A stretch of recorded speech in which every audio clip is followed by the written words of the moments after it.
here. It's really good. Wow. This one is super yummy. Yes, if you want to like more a little bit like sweet, you put more a little bit sugar. But for me is I like more sour. Yan. Pwede na tayo kumain. So natin yan. And I'm gonna show you right in here. Kasi nakatulog kasi ako eh. So after this one, pwede na tayo kumain. Well. Okay, we're gonna cook. So, already cooked.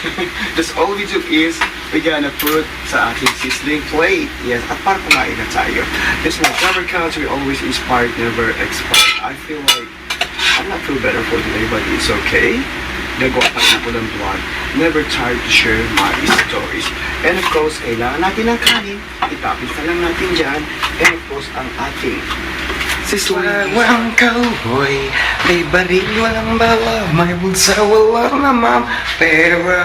Well, good morning to each everybody. Good afternoon at magandang po sa inyong halusong Visayas at Mindanao. Buenos dias, buenas noches, buenas tardes, te quiero mucho dyan sa bansang Spain. At may gabi shoutout sa ating mga Jabber Cards, at sa lahat po ng mga OFW, sa lahat po ng ating mga ka-breadwinner all over the world. May gabi shoutout po sa inyong lahat. Siyempre, we always inspired, never expired. Ang ating kasipagan ang ating kayman. Oh my God, mga Jabber Cards, right now it's a little bit more hot in here in KR, but it's not really hot. And of course, I think it's almost like a little bit like a windy, like around a while ago, like around 2, it's really hot. So I give you like a more tour. Tara, dito sa market eh, bibili din tayo ng may ulam natin. Nag-gravy ako like something like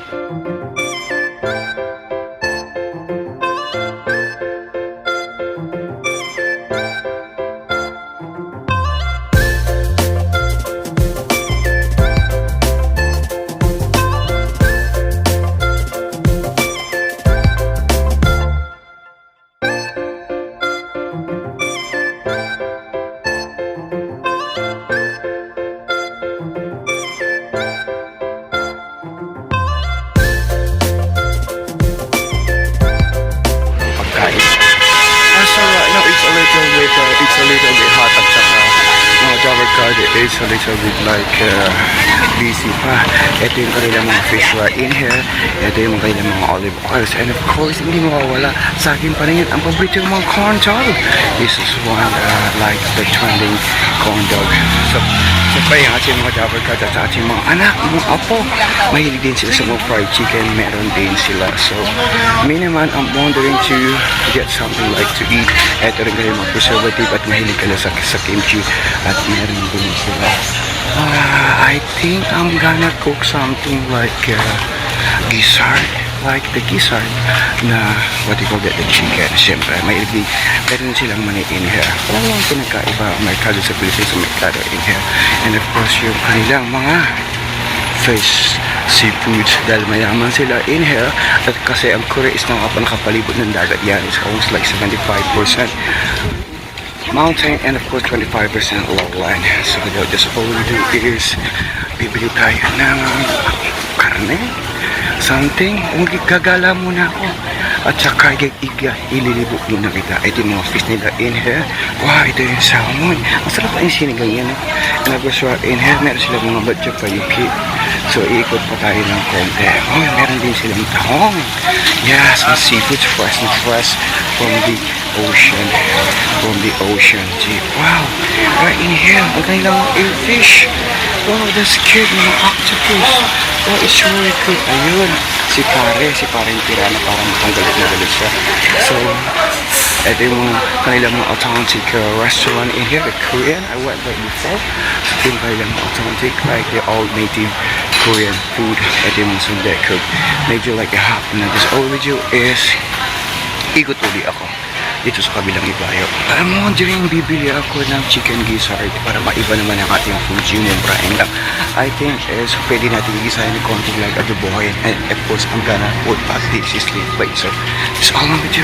Bibili ako kay Imo ng gizzard, ng chicken. Bumili pala ako ng chicken gizzard. Like, kalating kilo lang, parang masarap i-adobo ito eh. So mga Jabber Card, I just bought only like a half kilo, only like more than 5,000 won. Parang gusto ko ng something right in here. So, i-gravy tayo, maininiti ang panahon, tamang-tama ito. So, na parang ang kawawang cowboy, may baril, walang bala, may bulsa, wala ng pera. Well, sige sa ating bahay, magluluto na tayo ng like dated gizzard adobo. Wow, welcome sa ating humble na kusina. Ang bahay ko ay kubo, punong-puno naman pagmamahal ng galing sa inyo. Once again, sa mga breadwinner, eto, mega huge shoutout, magluluto naman tayo ng chicken gizzard. Siyempre, hindi ko makakalimutan ng aking hot. This is my brilliant hot. Yes, I love this one.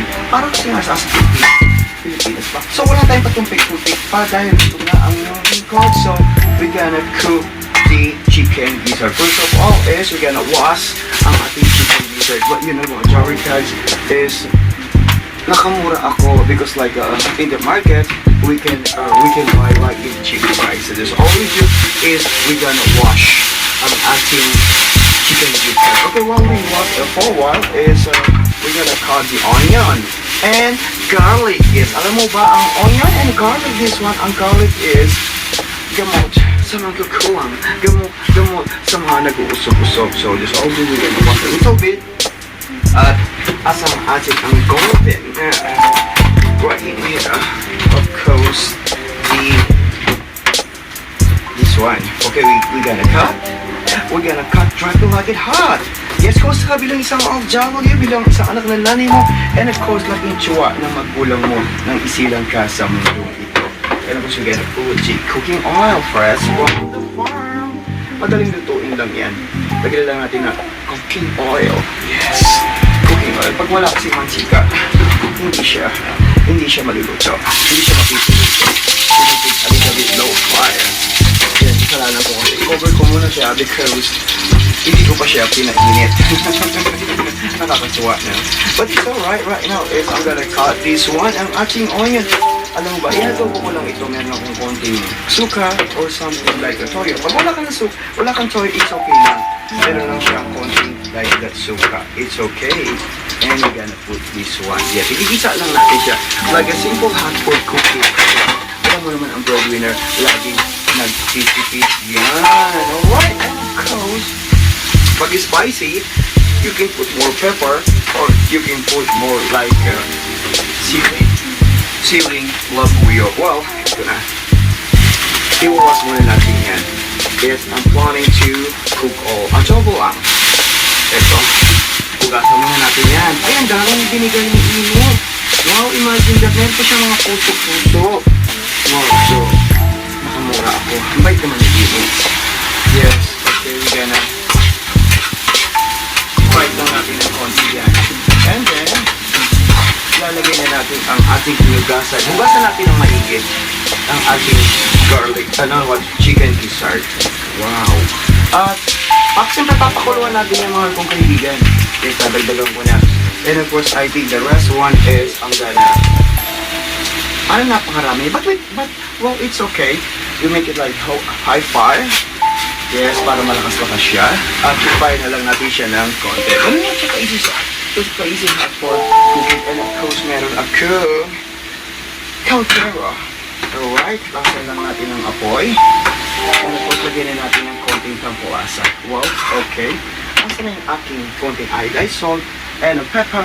And of course, I'll use gumagamit kasi ako niya oyster sauce.